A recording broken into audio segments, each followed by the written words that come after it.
Hi, my name is Nikki Khan. I've been a midwife for 20 years and I'm going to take you through a few little hints and tips on changing your baby's nappy.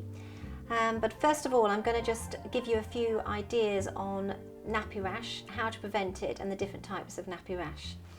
Nappy rash in itself can be quite distressing to mum as well as baby. There are three main types of nappy rash and not every baby gets nappy rash. I think that's one thing you have to remember. Nappy rash in itself is caused because human waste develops into ammonia once it's been left for a while in a damp environment.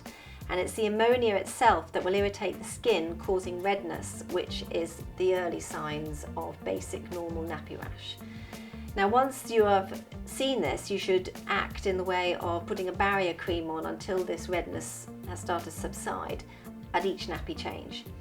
And the way to prevent it is to give your little one some nappy-free time every day, which can be about 1 hour, 2 or 3 times a day without having the nappy on, to allow the air to circulate in the nappy region.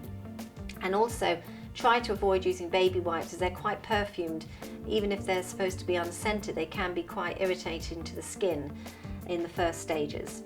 So we advise as midwives to use just water with cotton wool balls for the initial stages.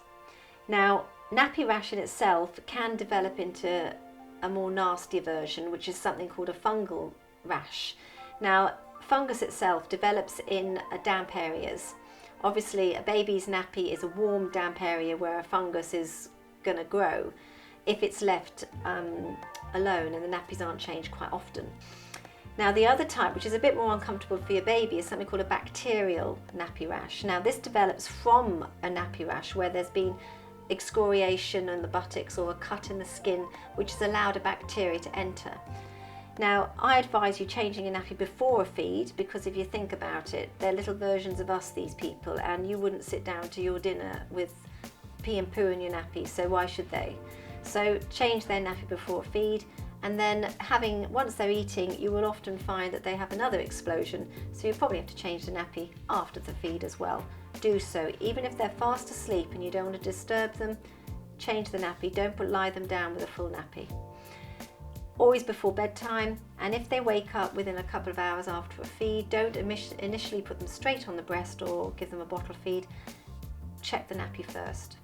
So it's ultimately keeping the nappy clean and dry, keeping them clean and dry, and using barrier cream if they are showing any signs of nappy rash.